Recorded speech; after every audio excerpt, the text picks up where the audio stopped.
ត្រូវការក្តីមេត្តាក្តីស្រឡាញ់មិនដែលធ្លាក់ចុង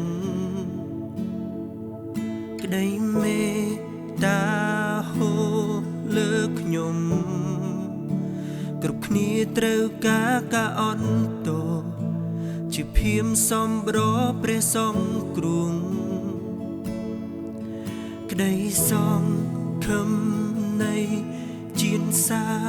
ង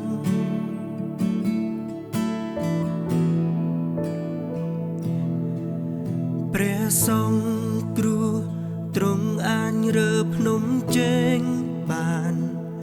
ព្រះខ្ញុំមានចេស្តាសង្គ្រោះទ្រង់មានចេស្តាសង្គ្រោះរៀងរហូតម្ចាស់នៃការសង្គ្រោះខ្ញុំទ្រង់រួនឹងឈ្នះលើក្តីស្លាប់ព្រះគ្រីស្ទឈ្នះលើក្តីស្លាប់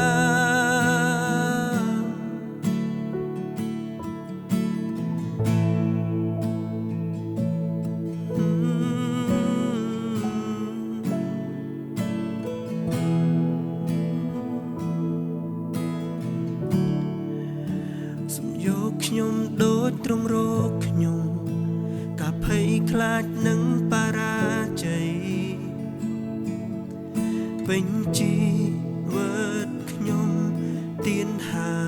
យខ្ញុំថ្វាយជីវិតនឹងដើរតាមអ្វីៗដែលខ្ញុំនឹងជឿលើឥឡូវខ្ញុំចោះ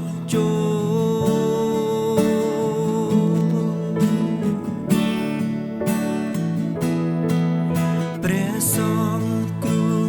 ទ្រង់អាចរើភ្នំជើងបានព្រះខ្ញុំមានចេស្តាសង្គ្រោះទ្រង់មានចេស្តាសង្គ្រោះ